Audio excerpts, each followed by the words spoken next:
மெய்யை எல்லாம் பொய் என்றும் பொய்யை எல்லாம் மெய் என்றும் நம்ப வைப்பவன் தான் யாரு? பொய்க்கு பிதாவானவன்.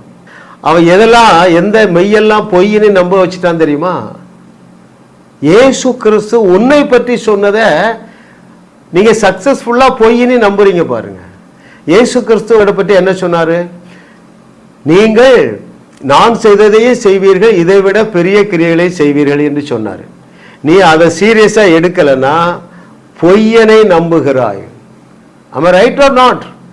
அந்த மெய்யை சொன்னவர் யாரு? நீங்கள் நான் செய்ததை செய்வீர்கள், இதை விட பெரிய அற்புதங்களையே செய்வீர்கள் என்று சொன்னவர் எள்ளளவும் பொய்யுரையாத இறைவன். ஆனா அந்த பொய்யை நம்ப வச்சுட்டான். என்னாலெல்லாம் ஒன்றும் செய்ய முடியாது. ரைட்? இன்னொரு வசனம் சொல்றேன், இயேசு சொன்னது, நீங்கள் யாருடைய பாவங்களை மன்னிக்கிறீர்களோ அந்த பாவங்கள் மன்னிக்கப்படும் என்கிற வார்த்தையை பொய் என்று உங்களை நம்ப வச்சுட்டான். எனக்கும் அதற்கும் சம்பந்தமே கிடையாது அப்படிதானே நம்ப வச்சுட்டான். இன்னும் பாருங்க, நீங்கள் தேவர்கள் என்று இயேசு சொன்ன வார்த்தையே பொய் என்று உங்களை நம்ப வச்சுட்டான் பாருங்க. அதனாலதான் இயேசு அவனுக்கு பெயர் விட்டாரு, பொய்யனும் பொய்க்கு பிதாவுமானவன். ரைட்? வேத வசனம் என்ன சொல்லுது? நீங்கள் நீதிமான்கள் ஆக்கப்பட்டு இருக்கிறீர்கள், பரிசுத்தவான் ஆக்கப்பட்டு இருக்கிறீர்கள், பரிபூர்ணமாக்கப்பட்டு இருக்கிறீர்கள். ரோமர் 8:30, எபிரேயர் 10:10, எபிரேயர் 10:14 இந்த வசனங்கள்லாம் தூக்கி தூர வச்சாச்சு. ஏன்னா நீங்க பொய்யை நம்புறீங்க. நான் எப்படி பரிசுத்தமாக முடியும்? அருமையான தேவர்களே, உங்களுடைய ஆவி மனுஷனில நீங்கள் பரிசுத்தமாக்கப்பட்டு பரிபூரணமாக்கப்பட்டு இருக்கிறீர்கள். பழுதொன்று உங்களிடத்துல இல்ல, பழுதொன்றுமே உன்னில் இல்லை, இயேசுவே உனக்கு நீதியா. ஐயா, உங்களுடைய கிரியைகளினால் அல்ல, அது அழுக்கும் கந்தலும். அவர் உனக்குள்ளே நீதியாக வாசம் பண்ணுகிறார். எனவே நீங்கள் நீதிமான்களாக்கப்பட்டு இருக்கிறீர்கள். அவர் உங்களுக்குள்ளே பரிசுத்தமாக வாசம் பண்ணுகிறார். எனவே நீங்கள் பரிசுத்தமாக்கப்பட்டு இருக்கிறீர்கள். அவர் உங்களுக்குள்ளே பரிபூரணமாக வாசம் பண்ணுகிறார்.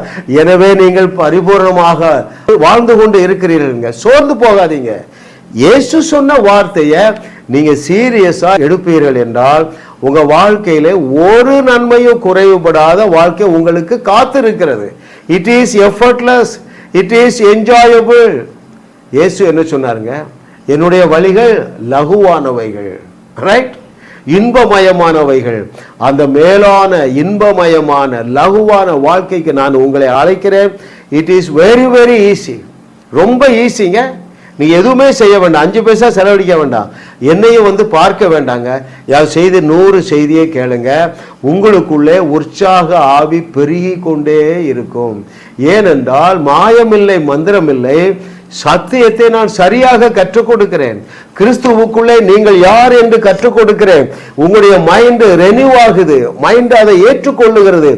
ஏற்றமிகு வாழ்க்கைக்குள்ளே நீங்கள் பிரவேசிக்கிறீர்கள். அப்பொழுது உங்களுடைய ஆவியில எப்பொழுது உற்சாகத்தை என்ஜாய் பண்ணுவீங்க. பயங்கரமான விசுவாசத்தில் வாழுவீர்கள். ஒரு நன்மையும் குறைவுபடாது என்று கர்த்தர் சொல்லுகிறார்.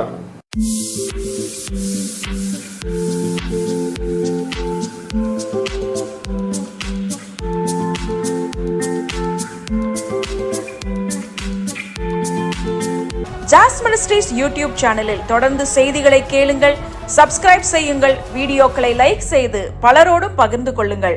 அவர்களும் ஆசீர்வதிக்கப்படட்டும்.